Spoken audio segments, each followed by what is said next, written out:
ዛሬ ለአሰላ ሕዝብ ለአርሲ ሕዝብ ፀሐይ ወጥቷል፣ ኮከብ ወጥቷል፣ ደምቃችኋል። ብፁዕ አባታችን ቆም ብሎ ይባርኳችኋል። መልካቸውንም እዩዋቸው። እናንተም ቆም በሉ።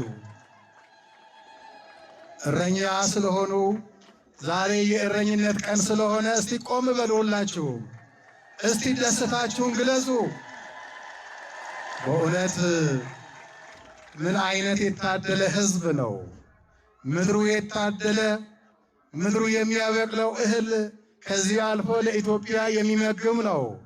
ከዚህ የሚወጡ ሊቃውንት ደግሞ ድንቅ ድንቅ የሆኑ ብሩህ አእምሮ ያላቸው ቀና ልብ ያላቸው እንደነ አቡነ ኤልሳ የመሳሰሉ ታላላቅ አባቶችን ብፁዓንን የሚያፈራ ምድር ሆኗልና ይህ ለአርሲ ሕዝብ እጅግ ኩራትና እጅግ ደስታ ነውና ከዚህ የበለጠ ደስታ ስለሌለ ሞቅ አድርጋችሁ አሁንም አመስግኑ።